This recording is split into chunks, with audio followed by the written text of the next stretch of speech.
Doctora Cristina Amezcua, muy buenas tardes, que es la hora en que estoy realizando este trabajo que usted me encargó.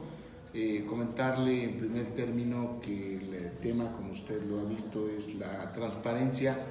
eje transversal de la democracia. Quiero decirle que el antecedente es que he venido trabajando por ser una característica propia en la que me desenvuelvo realizando una actividad en el Instituto Humanista de Información Pública y Estadística como comisionado, y es pues un tema que me importa mucho. Durante la maestría debo decirle que la tesis que presenté fue precisamente abordando este tema, que pues en estos momentos lo considero inacabable, toda vez de que si bien hemos logrado algunos avances importantes en el país sobre el tema, falta mucho por hacer. Quiero comentarle que es muy reciente el hecho de la aparición de este tema de la transparencia y la rendición de cuentas en nuestro país. Quizás el ejercicio más importante data de la reforma al artículo 6 constitucional que se dio en 1977. A partir de ahí se han venido haciendo diversas reformas, entre las cuales la más importante es cuando aparece un grupo denominado el Grupo Oaxaca en el año 2000,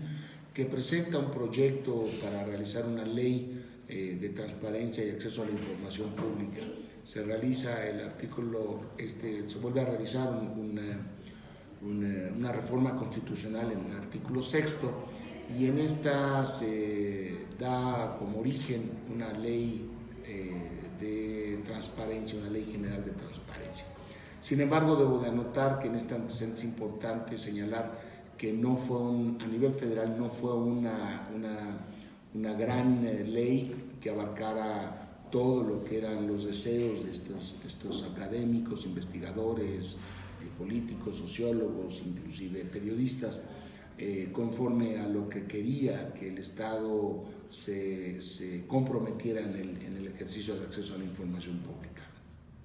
Sin embargo, bueno, fue el primer avance que se da, se crea el IFAI, y la ley obliga a los estados a tener a la conformación de órganos garantes. Morelos, a diferencia de nivel federal, en este sentido debo de anotarle que es un estado de avanzada, toda vez que la ley que se dio aquí en el estado sí fue una ley importante, una ley que abarcaba 7 grupos importantes de grupos institucionales: el Poder Ejecutivo, el Legislativo, el Judicial, los 33 ayuntamientos, los organismos autónomos, como la Universidad Autónoma del Estado de Morelos, la Comisión de Derechos Humanos, el propio MIPE, los secretarías, los servicios auxiliares como el DIF, los servicios de agua potable, y los partidos políticos. Seguimos avanzando, y es en el 2007 cuando se realiza otra reforma constitucional en donde se le da el acceso a la información pública a la sociedad sin mediar una identificación, es decir, no tenían que justificar un interés jurídico, particularmente en algún tema, para poder acceder a la solicitud de información.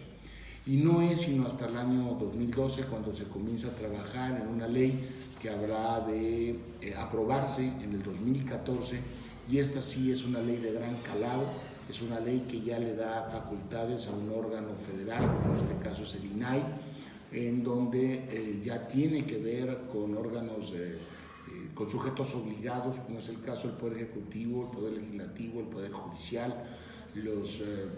todas las propias dependencias de los organismos auxiliares, y particularmente con los partidos políticos, los sindicatos y los fideicomisos, entre otros dentro de este grupo de sujetos obligados. Esta pequeña reseña se la hago, maestra, porque me parece importante establecer en dónde radica este trabajo que yo le entrego a usted, toda vez que a partir de este análisis que hacemos será pues no solo un trabajo que estoy presentando para usted, sino el propio ejercicio ya que habré de trabajar para presentar como proyecto de tesis conforme va avanzando el tiempo, y que iré retroalimentando, como es en el caso de su materia, con las importantes anotaciones que usted me ha hecho al respecto. Esta nueva disponibilidad que ya existe reglamentaria, debo de anotarlo que la reforma constitucional nos da la posibilidad de ejercer 3 leyes complementarias. La primera, que es la ley de acceso a la información pública y la rendición de cuentas, que ya está aprobada y en ejercicio. La segunda ley, que es la ley de protección de datos personales en posesión de sujetos obligados, que también ya está aprobada y en el ejercicio propio. No está a nivel nacional todavía en la aprobación directa de todos los congresos. El caso Morelos ya está aprobada, ya estamos en esta vigencia. Y una tercera ley que se acaba de aprobar apenas hace algunos días, en el mes pasado de diciembre, que es la Ley General de Archivos. Estas tres leyes, por supuesto, serán complementarias de lo que nosotros estaremos trabajando como dentro de la transparencia como el eje transversal. ¿Por qué la importancia? Bueno, porque el acceso a la información pública permite a la sociedad conocer qué está haciendo sus gobiernos federales, estatales y locales, municipales, con respecto en la rendición de cuentas del uso del erario público, que es una parte de la más sensible de lo que la sociedad pregunta en este sentido. El segundo punto es el que va establecido en lo que es la protección de datos personales, también un tema importantísimo porque estamos tratando de evitar la vulnerabilidad que tiene la sociedad con respecto al uso y el manejo de sus datos personales, como es sabido los grandes casos del uso y mal uso que se da, por ejemplo, de los padrones electorales que se tienen a través del INE, en donde de una manera irracional se ha utilizado el uso de los datos que se tienen contemplados en las tarjetas del INE para llamadas credenciales de votar y que pues han servido inclusive como documentos de identificación. Y en este orden de ideas, por supuesto, los archivos cobran una importancia relevante, toda vez que en ellos radica pues, la historia de la sociedad, es la memoria histórica de la sociedad. Así pues, en estos tres rubros nosotros basamos el trabajo que podemos realizar para considerar que la transparencia es un eje importante dentro de la transparencia. En este sentido, quiero comentarle que el trabajo que yo le presento conlleva también una reflexión muy clara y concisa de lo que a mi parecer falta todavía por hacer, como lo dije en un inicio, porque si bien tenemos una ley que está fortalecida, que es de gran calado, también tenemos algunas desventajas que todavía tendremos que ocuparnos de ella. Y sin duda alguna, la democracia requiere de toda una conformación muy clara en esta posibilidad de dejar que la oportunidad de que verdaderamente sea la sociedad quien sea la que tome las decisiones en este sentido. Y por supuesto una sociedad informada pues es una sociedad que tiene una gran posibilidad de llevar a cabo las mejores tomas de decisiones. En este mismo orden de ideas, esta investigación que presento ante usted, que es un ejercicio, está existente o se da entre la causal que debe de existir entre la propia democracia y lo que tiene que ser la forma en cómo la transparencia ha contribuido para este proceso, pero más aún cómo el ejercicio de democratización del propio país ha requerido de este ejercicio. Si bien es cierto, hoy mismo estamos ante una situación de un país convulsionado por grandes actos de corrupción que han permitido conocer a la sociedad del uso indebido de los recursos públicos. Esto obviamente ha parecido o da la muestra de que no es realmente, que no hay una transparencia. Quiero decirle que hay autores muy propios que han establecido en sus conceptos de que quizás esa es una de las mejores muestras de que la transparencia está siendo verdaderamente un vehículo para fortalecer el ejercicio de actos democráticos, como es el hecho de llevar a la cárcel a quienes cometan actos de corrupción. ¿Por qué? Porque hoy tenemos una mayor posibilidad de acceder a lo que las autoridades están haciendo. Antes era más fácil, ¿no? La secrecía mediante la cual se manejaban las autoridades, y obviamente esto daba pie o pauta a que no se conociera qué es lo que estaban realizando, a dónde daba o se destinaba el uso de los recursos públicos. Hoy hay un seguimiento más puntual de la sociedad, hoy se da cuenta la sociedad mexicana de que puede acceder a la información y que puede, de una forma muy rápida, tácita, poder señalar cuando existen situaciones anómalas, como es el caso de los actos de corrupción, como recientemente hemos visto en la nación. A mí me pareció muy interesante en todas estas clases que tuvimos con usted la manera de abordar en el estudio del Estado, no solo el Estado mexicano, sino el Estado en general, la creación de cómo un Estado se conforma, y en particular México. Sin duda alguna hoy puedo anotar y lo hago sentir en este trabajo que le entregué, doctora, que la democracia está establecida en una nueva concepción. Si bien es cierto, hay una muy clara definición de lo que es democracia, debemos entenderla ahora en esta nueva concepción como un término que a lo largo de la historia pues se ha ido modificando y moldeando acorde a la conformación histórica propia de las mismas sociedades, y aun y cuando primordialmente ha sido utilizada para hacer referencia a un proceso de elección, que es donde nosotros estamos íntimamente ligando que la democracia va en relación directa a la elección. Hoy me parece que la democracia tiene una connotación mucho más amplia, mucho más participativa y propositiva. Y esto me parece que queda establecido en el hecho de que no solo estamos ante un acto democrático cuando ejercemos la posibilidad de hacer una toma de decisión en una elección, sino en el ejercicio claro de que nosotros podemos continuar en el camino de observar qué está pasando con esa autoridad, qué está haciendo esa autoridad, cómo está trabajando esa autoridad conforme a lo que prometió, a lo que estableció en su proyecto de trabajo. Pues entonces es una democracia, repito, mucho mayor, de mucha mayor participación social, que tiene que ver y está muy ligado a un tema que es muy importante, que es gobierno abierto, que este gobierno abierto que no es otra cosa más que la toma de decisiones entre sociedad y el gobierno en conjunto para llevar a mejores derroteros a nuestra sociedad. Aquí inclusive yo anotaría que algo muy importante es que la democracia ha tenido como paradigma en su movimiento social histórico los acontecimientos propios sociales, económicos e inclusive algunos de orden político, sin duda alguna.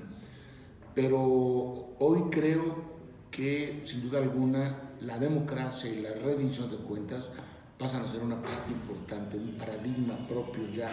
de la democracia. No podemos entender un ejercicio democrático sin una sociedad que no conozca bien a bien qué está haciendo y cómo está haciendo las cosas su gobierno. Me pareció muy importante y creo que habrá de seguir desarrollando en el proyecto de tesis una parte importante en la que este país se encuentra inmerso en el liberalismo, neoliberalismo y democracia. Cuando hablamos del Estado liberal, pues damos la pauta a una serie de controversias que se sustentan en la figura hipotética de un Estado en un contexto de libertad que permite y facilita el desarrollo de un hombre libre, igualitario. Esta convivencia la establece por acciones mismas que inspiran y permiten el progreso de su propia sociedad, romántico quizás o utópico. En la realidad, liberalismo y democracia me parece son concebidos como variables, la primera independiente y la segunda dependiente. Desde esta perspectiva, liberalismo y democracia son entendidos, a mi parecer, como un proceso donde lo político se supedita a lo económico, mas sin embargo lo económico no a lo político. Y entonces obviamente esto nos da algunas variables importantes en el entendimiento de dónde la transparencia verdaderamente es un eje transversal de la propia democracia. quizás aquí está el quid del asunto, ¿no? Es decir,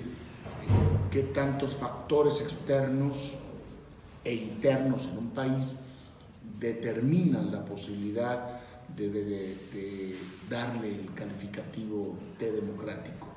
cuando en el caso propio de nuestro país,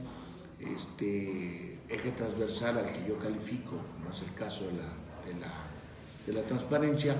depende de andamiajes muy claros y concisos, como son los hechos de las características económicas, que obviamente en este país dan diferencias sumamente importantes entre lo que es el poderío económico y entre lo que es la desigualdad que existe con la gran mayoría de esta sociedad mexicana. Entonces ahí sería la cuestión, ¿no? Es decir, está la transparencia comprometida para poder ser el eje transversal de la democracia, o realmente contamos con todos los elementos para poder determinar que sí es la transparencia una parte importante de la democracia en este país.